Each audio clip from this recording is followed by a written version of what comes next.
I'm here. Tell Grandpa a story of what we did earlier at your school. Okay, go. In my school, we have a playground and a what? A writing. But no writing. My teacher eats. My teacher eats baet. My teacher is baet. Ano pa? And he say, he say. No. He say up my teacher. Ano? He say up my teacher. He say up my teacher? Anong ibig sabihin nun? He say my teacher. He's writing me and he say go to write a page girl. Huh?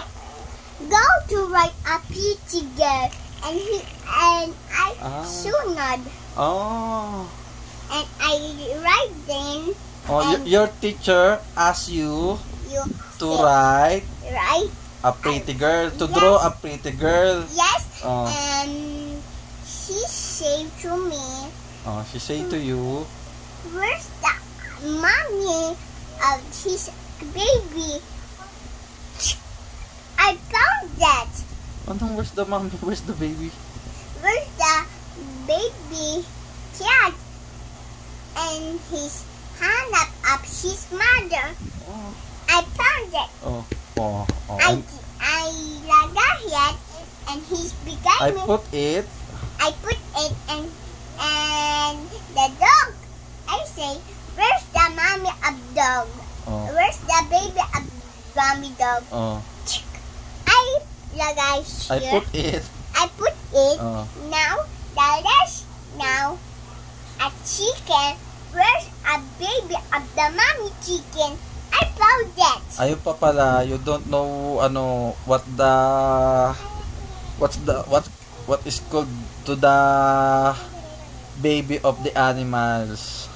Like the baby of the dog, anong tawag sa baby of the dog? Puppy. Ang baby ng cat, kitten.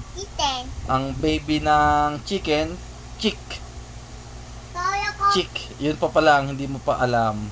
Ayun ang hindi mo alam, mga baby ng animals, appliances, and vegetables. Sa vegetables, kakaunti ang alam mo. And then what? Ano pang ginawa mo? Now, I say to the play, I think, and I want to play, but no, it's his big set. Inaayos yung laruan. But it me writing my school is right and in lunch and gonna be play always log it. Bye. Sa lulo eh.